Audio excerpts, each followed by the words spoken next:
Los acontecimientos de la primera semana del ministerio de Jesús solamente los registra Juan con cierto detalle, desde Juan 1:19 hasta Juan 2:11. En esta oportunidad disfrutaremos los primeros 10 versículos del capítulo 2, en donde encontramos la descripción de la primer señal realizada por el Mesías, Jesús, cuando en esa fiesta de bodas se pudo disfrutar el agua hecha vino. Hablemos con Dios. Padre, qué hermosa es tu palabra. Bien, ella se define como pan de vida, como alimento para nuestra fe, como inspirada por Dios. Sí, todo eso es cierto. Gracias por tu palabra. Bendito sea tu nombre, Señor, te agradecemos porque tú todo lo tienes bajo tu propio control y nada se escapa de ti. Y sabías que necesitábamos los humanos cómo conocerte, cómo aprender, cómo revisar, cómo escudriñar y dejaste tu palabra. Gracias, Dios, por tu palabra. Amén. Muy bien. Juan el Bautista estaba en Betábara, según Juan 1:28. ¿Qué estaba haciendo? Estaba bautizando.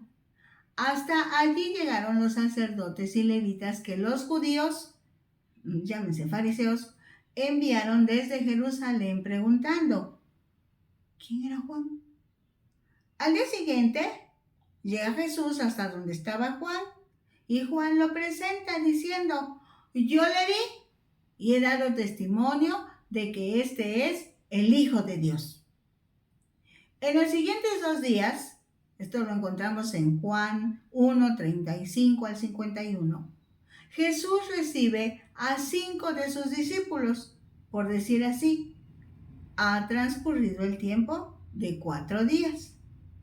Como referencia, Caná de Galilea estaba a 3 días de camino desde Betábara. Quiere decir, Jesús caminó de Betábara a Caná de Galilea, enseguida de que recibió a sus primeros 5 discípulos. Si sumamos los 4 días que estuvo Jesús en Betábara y los 3 de camino para llegar a Caná, son 7 días. O sea, la primera semana de actividades en el ministerio de Jesús. Para disfrutar muchos de los relatos del Evangelio, debemos tomar en cuenta que al leerlos encontramos el relato claro y sencillo que cualquiera puede entender y contar. Y una riqueza de sentido profundo para el que quiera investigar, para el que quiera entender más. Vayamos a la palabra. Dijimos Juan 2, del 1 al 10. Al tercer día se hicieron unas bodas en Caná de Galilea y estaba allí la madre de Jesús. Galilea era una región de Palestina. En todos esos lugares, la fiesta de boda era una fiesta especial. La ley judía decía que la boda de una virgen se debía celebrar en miércoles. La ceremonia en sí se llevaba a cabo por la tarde, pero la fiesta empezaba desde la mañana. De hecho, la fiesta duraba una semana. Después de terminada la ceremonia, generalmente ya era tarde-noche. Se llevaba a la pareja a su nuevo hogar. La comitiva iba por las calles de la comunidad guiada por la luz de antorchas llameantes por un camino intencionalmente más largo para que hubiera más personas que tuvieran oportunidad de felicitarlos. Los recién casados no salían de viaje, se quedaban y recibían visitas toda la semana. Las visitas debían usar su traje de bodas. En esos tiempos, el común de la gente no tenía tantos recursos en dinero, así que podemos decir eran pobres. Entonces, una fiesta que duraba toda la semana en donde degustaban buena comida y vino suficiente era algo esperado, disfrutado, motivo de algarabía en toda la comunidad. Dice el versículo 2, y fueron también invitados a las bodas Jesús y sus discípulos. Aunque no dice de quiénes era la boda, estaban invitados María, la mamá de Jesús, y este versículo especifica claramente que Jesús y sus discípulos, que recientemente lo habían seguido, fueron invitados a la fiesta.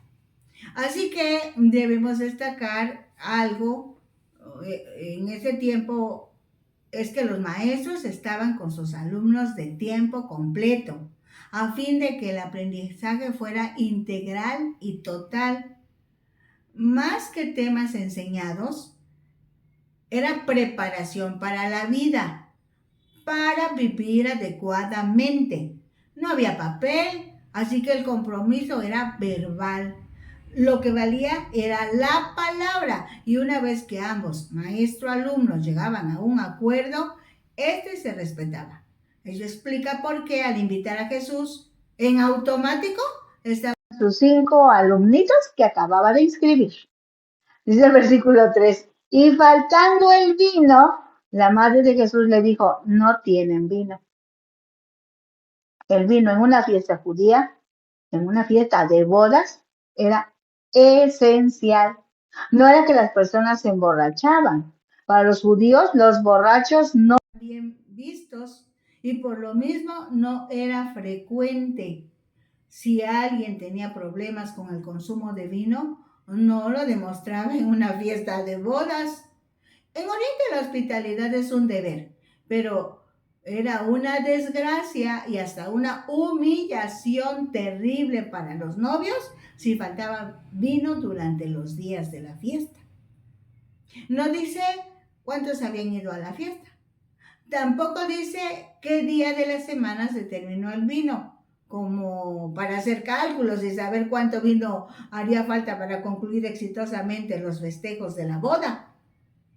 Probablemente estas costumbres explican la actitud de María hacia Jesús para decirle lo que estaba sucediendo. Si bien María y Jesús habían sido invitados a la fiesta de bodas, no tenían por qué enterarse que se había acabado el vino. Normalmente los invitados acuden y disfrutan el festejo. Son los anfitriones los que están pendientes de que todo se lleve a cabo conforme a lo planeado. Esto hace pensar que María tendría algún parentesco con la familia de los recién casados. Dice el versículo 4. Jesús le dijo, ¿qué tienes conmigo, mujer?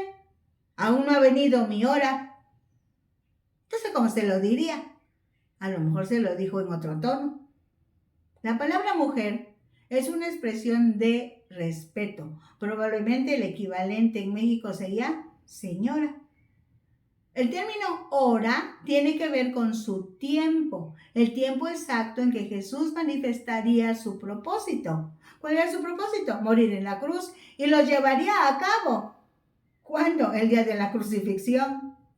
En varios relatos del Evangelio se encuentra la expresión no había llegado su hora, la hora del sacrificio por el pecado de la humanidad. Jesús debía tener mucho cuidado en cómo hablaba con su madre, sobre todo en público.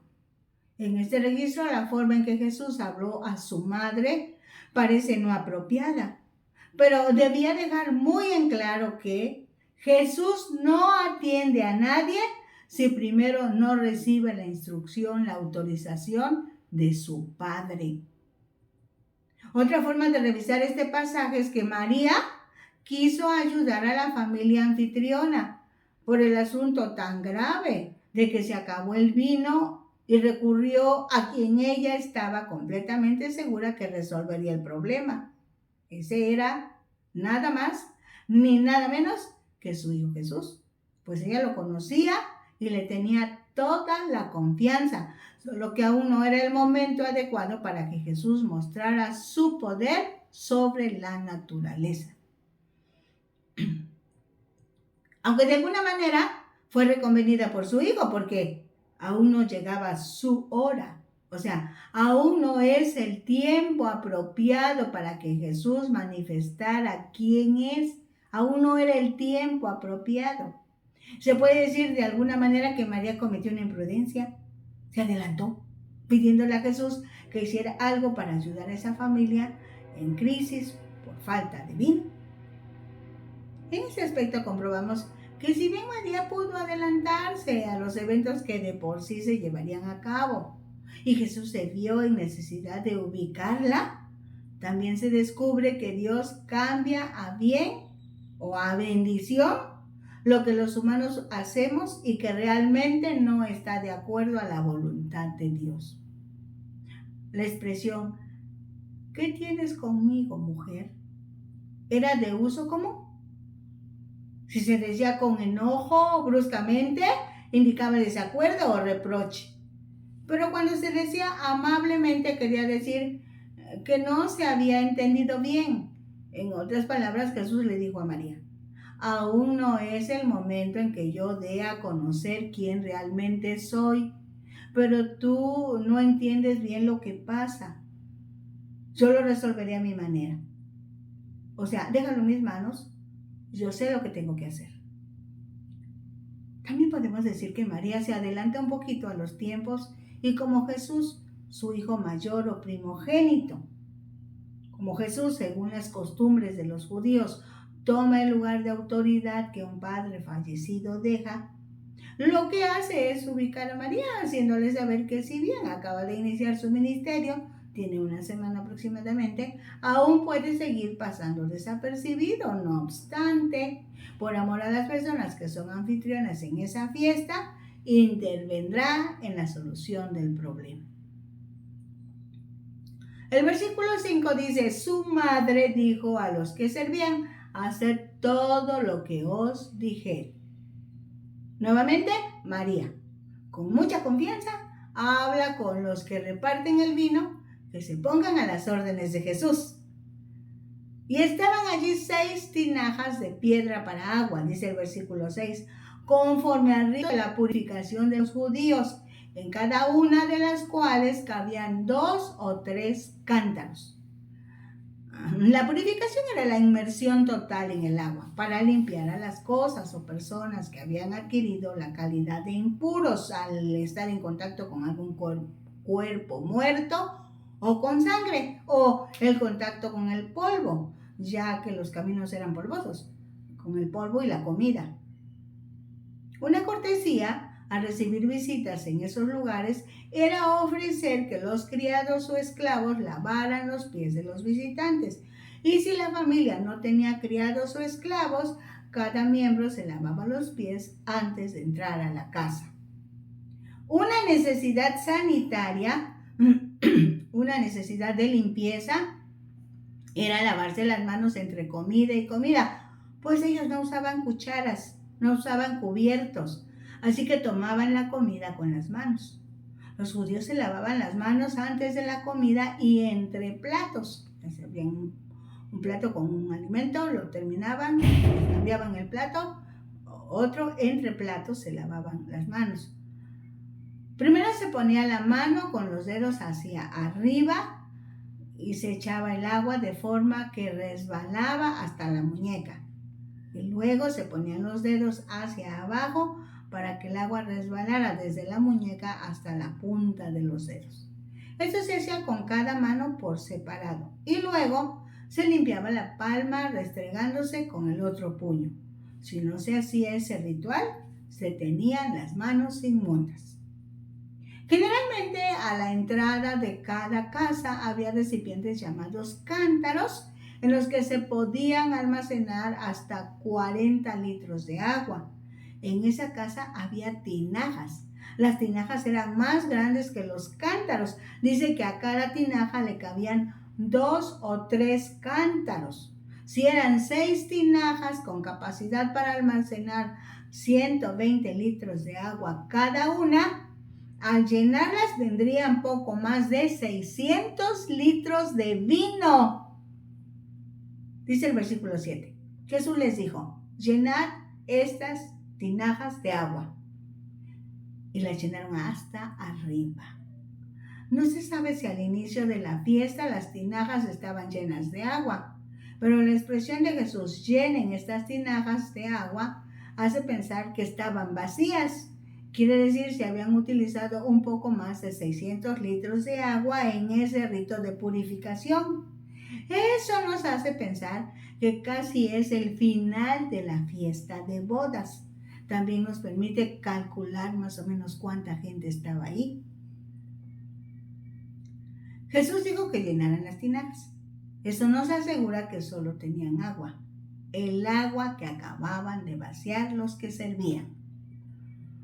Dice el versículo 8, entonces les dijo, sacad ahora y llevadlo al maestresala, y se lo llevaron. El maestresala viene a ser el maestro de ceremonias o el mayordomo de la fiesta. Su trabajo era la colocación de los invitados y de la organización de la fiesta en general. Cuando el maestresala probó el agua hecha vino, dice el versículo 9, sin saber él de dónde era, aunque lo sabían los sirvientes que habían sacado el agua, llamó al esposo y le dijo, todo hombre sirve primero el buen vino, y cuando ya han bebido mucho, entonces el inferior. Mas tú has reservado el buen vino hasta ahora. Cuando el maestresala probó el agua, ahora convertida en vino, quedó asombrado, pues él no sabía cómo había llegado ese vino hasta el lugar de la fiesta. Generalmente los pagos relacionados con la fiesta de bodas corren a cargo de la familia, los papás, o en ese tiempo corrían a cargo de ellos. Pero el maestresala llamó al novio y le dijo algo interesante. Te has reservado el buen vino hasta ahora. Hasta aquí termina este relato tan interesante. ¿Podemos obtener más riqueza de este pasaje? Veamos. Desde el capítulo 1, versículo 17 dice, porque de su plenitud tomamos todos y gracia sobre gracia, pues la ley fue dada por medio de Moisés. La ley entonces fue un destello de gracia, porque al establecer límites al pueblo, lo protegía. No matarás, no dirás falso testimonio, no tendrás dioses ajenos, no te inclinarás a ellos. Límites, límites, límites. Y eso los protegía. Por eso decimos que fue un destello de gracia. La gracia y la verdad vinieron después por medio de Jesucristo. Veamos en la fiesta, no hay vino, tampoco agua. Pero el agua se consigue fácilmente. Lo pudieron hacer los que servían las mesas. Pero para Jesús, convertir el agua en vino es algo tan fácil que permitió solucionar una situación difícil para los anfitriones de la fiesta. En esta solución se necesitó primero que faltara el vino. Enseguida que se diera cuenta María, la mamá de Jesús, que se lo hiciera saber a Jesús. Y aunque no era la hora en que Jesús se diera a conocer, después de reconvenir a su madre, cambió en bendición la situación crítica del momento. También permitió la participación de los que servían las mesas en una parte sencilla pero importante, obedientemente llenar de agua las tinajas. Enseguida llevarle al mayordomo de la fiesta la muestra del agua convertida en vino. Esto es gracia sobre gracia, y gracia es favor de Dios. En todo el Evangelio, según Mateo, según Marcos, según Lucas y según Juan, específicamente en este pasaje, nada está redactado porque sí. Cada detalle tiene una razón de ser muy importante. Todo tiene un significado y todo señala más allá. Pues entonces los propósitos de la venida de Jesús a la tierra uno de los propósitos, de la venida de Jesús a la tierra estaba el mostrarnos quién es Dios y cómo es Dios. La ley de Moisés tenía el propósito de que el nombre de Dios se diera a conocer a las naciones por medio de la vida de los que integraban el pueblo de Dios. La ley fue un destello de gracia. Pero con el tiempo, por la desobediencia de su pueblo, la ley resultó incompleta. Solo sirvió para que se conociera el pecado, según lo que dice Pablo en una de sus cartas. Seguramente eso significa que solamente estuvieran 6 tinajuelas para agua. Recordemos que para los judíos el número perfecto es el 7. Jesús vino a acabar con las imperfecciones de la ley y a poner en su lugar el vino nuevo, del evangelio de su gracia. Jesús cambió la imperfección de la ley por la perfección de la gracia. La boda es el inicio de una nueva familia, en donde se espera que haya descendencia, que se multipliquen los humanos. Por eso es tan especial la fiesta de bodas. Jesús no podía faltar a semejante invitación y estaba dispuesto a ayudar si fuera necesario. Fue necesario, ayudó. El agua convertida en vino completó la alegría de la fiesta. Se fueron con un rico sabor de boca, con el sentido de abundancia del buen vino, como que la fiesta apenas empieza y hay suficiente vino para dar ese buen sabor a toda la sociedad. No hay necesidad en el mundo que pueda agotar la gracia de Cristo. Hay una superabundancia que solucionará todas y cada una de las necesidades humanas de todos los tiempos. Juan está diciendo que la imperfección se ha convertido en perfección. En Cristo Jesús la gracia se ha vuelto ilimitada, todo suficiente, más que suficiente para todas las necesidades. En este momento podemos ver lo que Juan está tratando de enseñar. Todos los pasajes del Evangelio, según Juan, cuentan algo de lo que se hizo para bien de la humanidad. Algo que vemos aquí no es que cambió Jesús el contenido de una tinaja en vino una vez. Lo que quiere que veamos es que siempre que Jesús viene a la vida de una persona, trae una nueva calidad de vida que es como cambiar el agua en vino. Sin Jesús, la vida es un fracaso y desilusión. Con Jesús es interesante, emocionante y satisfactoria. Ser cristiano es ser feliz, es vivir en un ambiente de fiesta, fiesta permanente, disfrutando esa felicidad.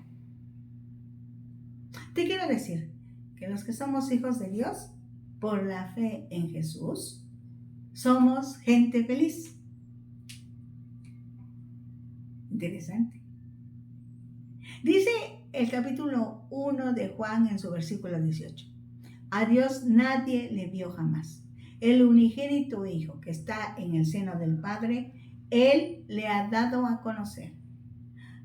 Sí, porque Jesús tomó forma humana para identificarse con los humanos, pero realmente Él es la palabra encarnada. Él personificó la gracia y la verdad. Así como Jesús se mostró cuando estuvo en la tierra, así somos los hijos de Dios por la fe en Jesucristo. Entonces, Dios envió a su Hijo para que seamos transformados en vino nuevo, por decirlo así. Nosotros somos ese vino nuevo que sorprende a la humanidad. Por esa calidad de vida que recibimos de Jesús, provocamos una explosión dentro de la sociedad sin Cristo. De tal forma que impactamos a los que no son hijos de Dios al darles sabor a la vida. De hecho, a más de uno de los que somos hijos de Dios nos ha sucedido que las personas tienen comentarios para nosotros como: en tu casa se respira paz. Trabajar contigo me asegura que los resultados serán satisfactorios. Yo quiero ser parte de tu equipo porque trabajas con un equipo que se coordina. Quisiera quedarme en tu familia para participar de esa convivencia que ustedes provocan. Todo eso son destellos de gracia. Es el vino nuevo que nosotros encarnamos. Mucho, suficiente, abundante, y cada vez se multiplica, porque la fuente de ese gozo es Dios. La transformación del agua en vino es la primera de las señales según Juan. Pero en esta versión del Evangelio, la mayoría de las señales seleccionadas lleva a un discurso sobre un tema relacionado. Debe notarse que en Juan 2:11 dice: este principio de señales hizo Jesús en Caná de Galilea y manifestó su gloria y sus discípulos creyeron en él. ¿A qué se refiere con la palabra señal o señales? Para hablar de señales, primero necesitamos mencionar a los prodigios o maravillas Estos son eventos extraordinarios con su efecto sobrenatural, cuyo propósito es provocar una reacción en los espectadores. Esa reacción es creer. El Evangelio según el Evangelio según Mateo, Marcos y Lucas, a los prodigios y maravillas también les llaman milagros.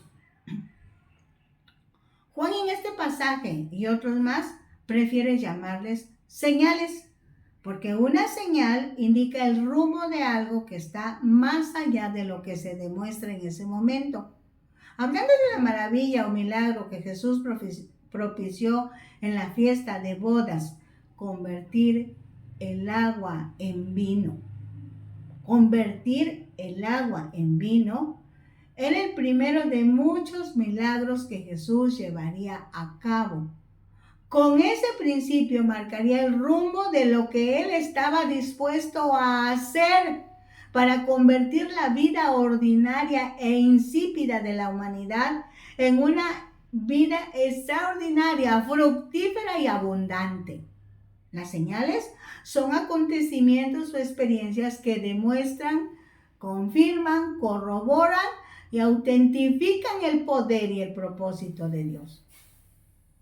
Como dijimos, la palabra señal indica un rumbo. Sí, a partir del momento en que se realizó el principio de las señales, el rumbo estaba marcado.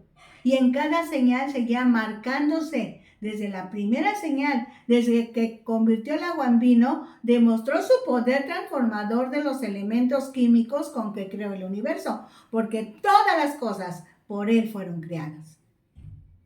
En la versión 1960 de la Reina Valera dice: este principio de señales hizo Jesús en Caná de Galilea y manifestó su gloria. Ese resplandor fue en aumento hasta el momento en que resucitó a un muerto que tenía 4 días de fallecido, cuando expresó: Lázaro, ven fuera. Sí, es una palabra atinada y poderosa. Pues en Jesús estaba la vida, dice, y la vida era la luz de los hombres, aún antes de que fuera crucificado y resucitado. Cuando los discípulos vieron el milagro que Juan atinadamente llama señal, dice el Evangelio que creyeron en él. ¿Te parece interesante esta expresión? Quiere decir que aunque se inscribieron en el curso del maestro, aunque formaban parte de la matrícula, estaban en calidad de observadores, acompañantes, alumnos de primer ingreso o algo parecido, pero hasta que vieron ese milagro, esa señal, entonces creyeron en Jesús. Ahora bien, la Biblia dice que sin fe es imposible agradar a Dios, porque es necesario que el que a Dios se allega crea que le hay y es galardonador de los que le buscan. Si los discípulos no tenían fe antes de que llevara a cabo ese milagro, ¿quién tenía fe? Sí, la única que tenía fe era María, la madre de Jesús, porque ella sí lo conocía y por lo mismo le tenía confianza. Por eso en el momento crítico de que no hay vino, acude a quien sabe que puede ayudar, probablemente. ¿Cómo? No lo sabía, pero sí creía que Jesús solucionaría la situación. Entonces, es necesaria la fe, la confianza en Jesús para que puedan llevarse a cabo las maravillas, los milagros o portentos que indiquen, que señalen el nuevo rumbo que Dios quiere dar a la humanidad. Esta enseñanza deja en claro que es indispensable creer en Jesús para ser beneficiario de la nueva vida que Él ofrece. La decisión es tuya. Estás a punto de ver su gloria, su resplandor en tu vida. Hazlo pronto, no tardes. Aprovecha esta gran oportunidad. Es tu oportunidad, aprovéchala. Para que seas del grupo de personas que, como el vino de buena calidad, le dé buen sabor a su propia vida y a la de los demás. Piénsalo. Puedes invitar a Cristo. Puedes decirle: aquí estoy, Señor. Mi vida no es muy grata. No doy muy buen sabor. Casi siempre estoy en pleito, casi siempre estoy discutiendo, casi siempre estoy amargado. Pero necesito algo nuevo. Necesito alegría, paz, gozo, perdón. ¿Quieres decirle al Señor eso? Anda, yo voy a orar y tú vas a reflexionar en esta oración. Y si quieres, dilo tú a Dios con tus propias palabras. Dios de amor, qué bueno eres.